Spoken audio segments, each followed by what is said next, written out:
Lendo a Bíblia em um ano. Dia 51. Primeira leitura. Levítico capítulo 9, versículo 7, ao capítulo 10, versículo 20.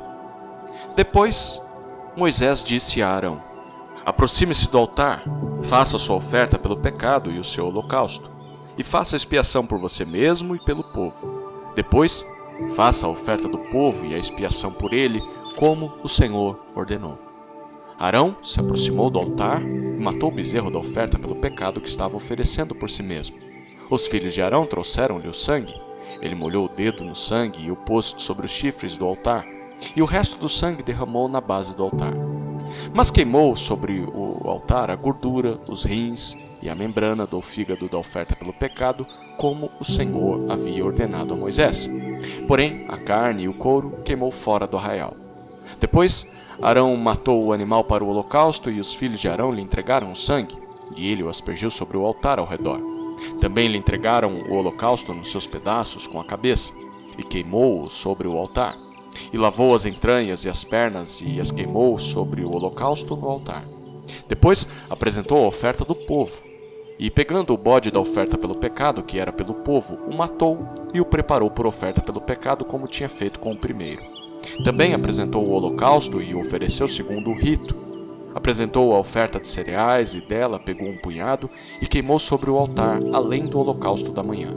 Depois, Arão matou o boi e o carneiro em sacrifício pacífico, que era pelo povo. E os filhos de Arão entregaram-lhe o sangue, que aspergiu sobre o altar ao redor. Entregaram-lhe também a gordura do boi e do carneiro, a cauda, o que cobre as entranhas, os rins e a membrana do fígado. E puseram a gordura sobre o peito dos animais, e ele a queimou sobre o altar. Mas o peito e a coxa direita Arão moveu por oferta movida diante do Senhor, como Moisés havia ordenado. Depois, Arão levantou as mãos para o povo e o abençoou. Então desceu do altar, havendo feito a oferta pelo pecado, o holocausto e a oferta pacífica. Então Moisés e Arão entraram na tenda do encontro. Quando saíram, abençoaram o povo. E a glória do Senhor apareceu a todo o povo. E eis que, saindo fogo de diante do Senhor, consumiu o holocausto e a gordura sobre o altar. Quando todo o povo viu isso, deu gritos de alegria e se prostrou com o rosto em terra. Nadab e Abiú, filhos de Arão, tomaram cada um o seu incensário, puseram fogo dentro deles, e sobre o fogo colocaram incenso. E trouxeram fogo estranho diante da face do Senhor, algo que ele não lhes havia ordenado. Então saiu fogo de diante do Senhor e os consumiu, e morreram diante do Senhor. E Moisés disse a Arão: isto é o que o Senhor disse: mostrarei a minha santidade naqueles que se aproximam de mim, e serei glorificado diante de todo o povo. Porém, Arão se calou. Então Moisés chamou Misael e Eusafã, filhos de Uziel, tio de Arão, e disse-lhes: venham, e tirem os seus parentes de diante do santuário, e levem-nos para fora do arraial. Chegaram-se, pois, e os levaram nas suas túnicas para fora do arraial, como Moisés tinha dito. Moisés disse a Arão e aos seus filhos, Eleazar e Itamar: não deixem os cabelos sem pentear, nem rasguem as suas roupas, para que vocês não morram, nem venha grande ira sobre toda a congregação. Mas os seus irmãos, toda a casa de Israel, poderão lamentar o fogo que o Senhor causou. Não se afastem da porta da tenda do encontro, para que vocês não morram, porque sobre vocês está o óleo da unção do Senhor. E fizeram conforme a palavra de Moisés. Então o Senhor falou a Arão, dizendo: você e seus filhos não devem beber vinho ou bebida forte quando entrarem na tenda do encontro, para que não morram. Isso será estatuto perpétuo entre as suas gerações, para que vocês façam diferença entre o santo e o profano, e entre o impuro e o puro, e para ensinarem aos filhos de Israel todos os estatutos que o Senhor lhes tem falado por meio de Moisés.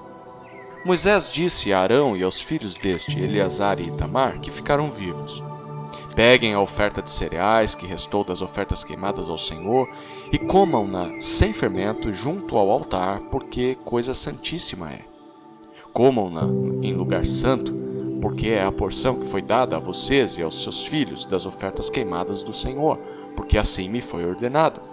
Também o peito da oferta movida e a coxa da oferta vocês devem comer em lugar puro, você, seus filhos e suas filhas, porque foram dados por sua porção e por porção de seus filhos dos sacrifícios pacíficos dos filhos de Israel. Trarão a coxa da oferta e o peito da oferta movida com as ofertas queimadas de gordura para mover por oferta movida diante do Senhor. Esta é a porção que foi dada a você e aos seus filhos por estatuto perpétuo, como o Senhor tem ordenado. Moisés procurou diligentemente o bode da oferta pelo pecado, e eis que já tinha sido queimado. Por isso Moisés indignou-se contra Eleazar e contra Itamar, os filhos de Arão, que ficaram vivos, e disse: por que vocês não comeram a oferta pelo pecado no lugar santo? Pois coisa santíssima é. E o Senhor a deu a vocês para levarem a iniquidade da congregação, para fazerem expiação por eles diante do Senhor. Eis que desta oferta o sangue não foi trazido para dentro do santuário. Certamente vocês deviam tê-la comido no santuário, como eu havia ordenado. Arão respondeu a Moisés: eis que hoje meus filhos ofereceram a sua oferta pelo pecado e o seu holocausto diante do Senhor, e mesmo assim tais coisas me aconteceram. Se eu hoje tivesse comido a oferta pelo pecado, será que isso teria sido aceito aos olhos do Senhor? Quando Moisés ouviu isso, deu-se por satisfeito. Segunda leitura. Marcos, capítulo 4, versículo 26, ao capítulo 5, versículo 20. Jesus disse ainda: o reino de Deus é como um homem que lança a semente na terra. Ele dorme e acorda, de dia e de noite, e a semente germina e cresce, sem que ele saiba como. A terra por si mesmo frutifica. Primeiro aparece a planta, depois a espiga, e por fim o grão cheio na espiga. E quando o fruto já está maduro, logo manda cortar com a foice, porque chegou a colheita. Disse mais: com que poderemos comparar o reino de Deus? Ou com que parábola o apresentaremos? Ele é como um grão de mostarda, que, quando semeado, é a menor de todas as sementes sobre a terra, mas uma vez semeada, cresce e se torna maior do que todas as hortaliças. Cria ramos tão grandes que as aves do céu podem se aninhar à sua sombra. E com muitas parábolas semelhantes, Jesus lhes expunha a palavra, conforme podiam compreendê-la. E sem parábolas, não lhes falava. Tudo, porém, explicava em particular aos seus próprios discípulos.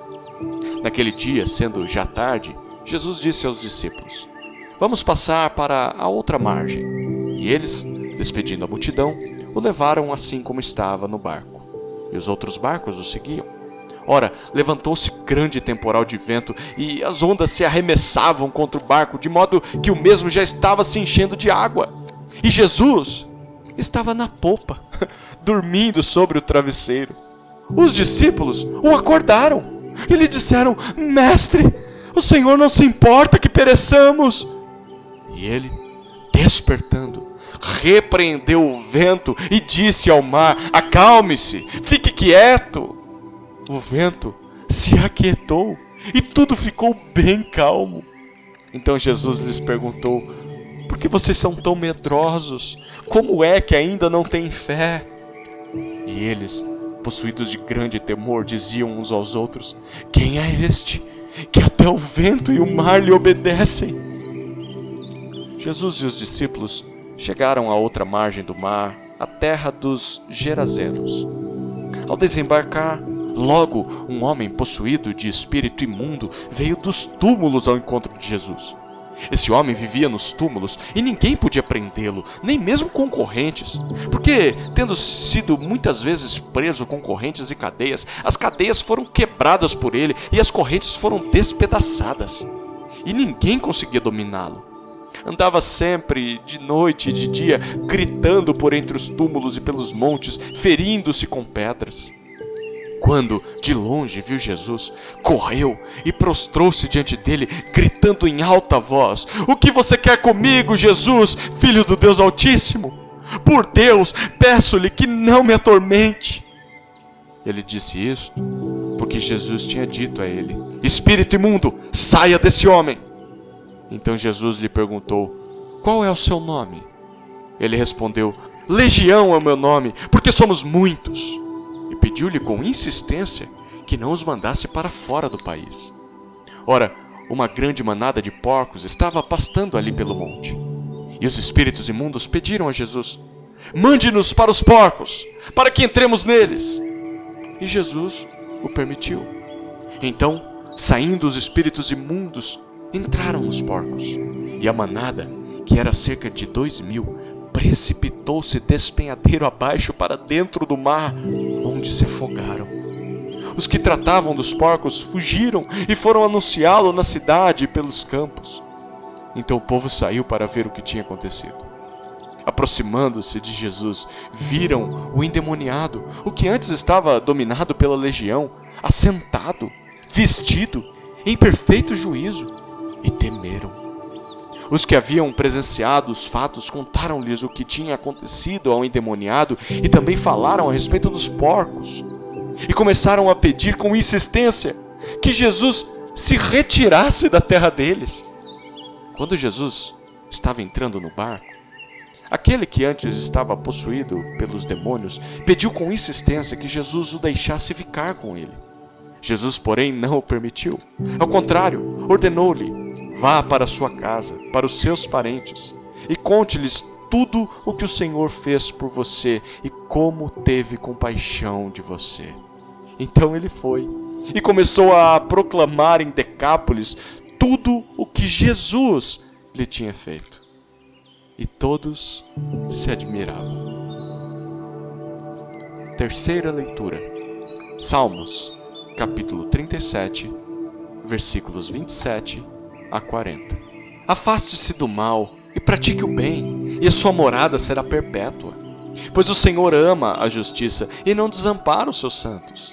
Serão preservados para sempre, mas a descendência dos ímpios será exterminada. Os justos herdarão a terra e nela habitarão para sempre. Da boca do justo procede sabedoria, e a sua língua fala o que é justo. No coração ele tem a lei do seu Deus, os seus passos não vacilarão. O perverso espreita o justo e procura tirar-lhe a vida, mas o Senhor não o deixará nas mãos do perverso, nem o condenará quando for julgado. Espere no Senhor e ande nos seus caminhos. Ele o exaltará para que você herde a terra. Você verá quando os ímpios forem exterminados. Vi um ímpio prepotente expandir-se como um cedro do Líbano. Passei e eis que havia desaparecido. Procurei-o e já não foi encontrado. Observe aquele que é íntegro e reto, porque o futuro dele será de paz. Quanto aos transgressores, serão todos destruídos, a descendência dos ímpios será exterminada. Mas a salvação dos justos vem do Senhor. Ele é a fortaleza deles em tempos de angústia.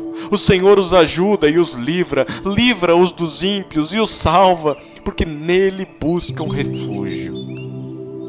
Quarta leitura. Provérbios, capítulo 10, versículos 6 e 7. Sobre a cabeça do justo há bênçãos, mas na boca dos ímpios mora a violência. A memória do justo é abençoada, mas o nome dos ímpios irá apodrecer.